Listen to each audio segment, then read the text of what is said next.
Si vous êtes nouveau sur la chaîne, n'oubliez pas de vous abonner et de liker la vidéo. On commence. Comme à son habitude, Conor McGregor n'échappe pas à la controverse, alors que son retour à la compétition semble encore très incertain. L'Irlandais sous le coup de sérieuses accusations, et le président de l'UFC, Dana White, a tenu à intervenir de façon claire et nette à propos de l'ancien champion des poids légers.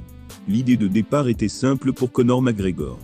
2 ans après sa blessure au tibia à l'UFC 257, la superstar voulait effectuer un comeback tonitruant.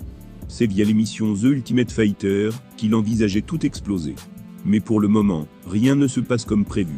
Tous les poulains qu'il coach se sont ainsi inclinés face à ceux de Michael Chandler, au point où le natif de Dublin a pété un câble et a agressé ce dernier. Puisqu'on parle de Chandler, le combattant américain est censé être l'adversaire du Notorious pour son grand retour dans l'octogone. Mais McGregor fait visiblement tout pour retarder l'échéance, lui qui continue d'entretenir des rapports tendus avec l'USADA, l'agence antidopage. L'intéressé refusant de se faire tester, celle-ci pourrait tout simplement l'empêcher de revenir en 2023, puisqu'il faut intégrer le groupe d'athlètes attestés 6 mois auparavant. Et on est maintenant en juillet. Forcément, les accusations d'usage de produits dopants se multipliant à l'encontre de CMG, d'autant qu'il avait impressionné par son physique terrifiant pendant des mois, avant de perdre de la masse. Du côté de l'UFC, on ne se fait cependant pas trop de soucis, et le président de la Ligue Dana White compte toujours sur un comeback de la superstar avant fin décembre. Interrogé par les journalistes, il n'a d'ailleurs pas mâché ses mots à propos de l'USADA. Voilà ce qu'il a déclaré. Il y a 100% de chance pour que McGregor dispute un combat en 2023. Même s'il n'a pas encore intégré le groupe d'athlètes testés par l'USADA, ça ne change rien. On va voir comment tout ça va se passer. L'USADA dit ça actuellement, mais qui sait? Je ne parle pas de choses avant qu'elles n'arrivent. Rester assis ici et réfléchir à comment 1 million de choses différentes pourraient se produire, c'est pas mon truc. L'affaire Conor, qui sait comment elle va se dérouler? Qui se soucie de ce que dit l'USADA?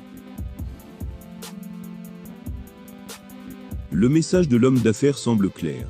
Quand bien même, l'agence antidopage chercherait à interdire McGregor de monter dans la cage, l'UFC est prête à forcer pour que cela ait lieu. On peut remettre en question l'aspect éthique de cette manœuvre, mais ça n'est finalement pas surprenant. En effet, l'Irlandais est une véritable poule aux œufs d'or pour la grande ligue de MMA. Son comeback serait synonyme de recettes faramineuses, et elle ne compte pas s'en passer. Conor McGregor est l'un des chouchous de Dana White depuis des années. Le Notorious alliant le show en combat à une personnalité sulfureuse, et qui attire les millions. Les accusations de dopage envers la star ne sont donc pas pour inquiéter le président de l'UFC. Ce dernier mise toujours sur un affrontement entre lui et Chandler avant la fin de l'année.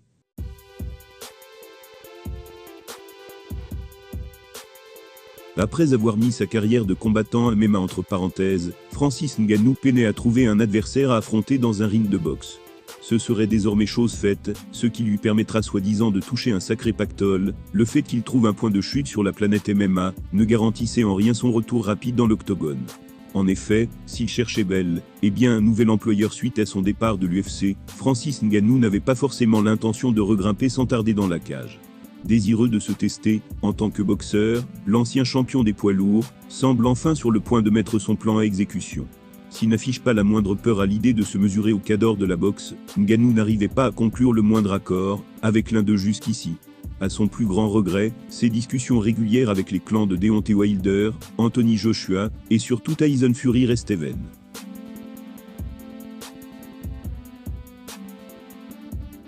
Or le Gypsy King aurait finalement réussi à s'entendre avec lui ces derniers jours, selon le bien informé Ariel Helwani. Il a déclaré que d'après des sources, Fury versus Francis Ngannou devrait être annoncé très bientôt. Adversaire de rêve pour Francis, le Britannique s'adonnait volontiers à des séances de trash talking avec lui. Le temps serait néanmoins venu pour que les deux colosses s'affrontent, afin de s'attribuer le titre d'homme le plus dangereux de la planète. Le Predator en profitera quoi qu'il arrive pour garnir son compte en banque, comme il ne l'a jamais fait auparavant. Voilà les mots de son rival, au micro d'un podcast. À l'instant où je vous parle, on a déjà reçu beaucoup d'offres en provenance du Moyen-Orient pour accueillir ce combat pendant l'été. En ce qui concerne le salaire de Francis, c'est une information privée. Mais disons qu'il serait 10, 20, 30, voire 50 fois plus élevé que celui que les combattants UFC touchent. Pas étonnant que Ngannou ait poussé sans relâche pour que ce combat se matérialise. En plus du juteux contrat qu'il a récemment paraphé à la PFL, le guerrier camerounais aura donc droit à un nouveau jackpot si ce choc des titans venait à se concrétiser.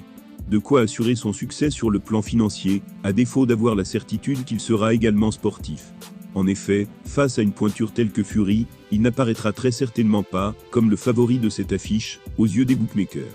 S'il ne regrettait en aucun cas d'être parti de l'UFC, Francis Ngannou ne risque pas de le faire suite à son accord présumé avec Tyson Fury. Ce duel de haute voltige pourrait à vrai dire lui permettre de toucher plus d'argent que sur l'ensemble de sa carrière.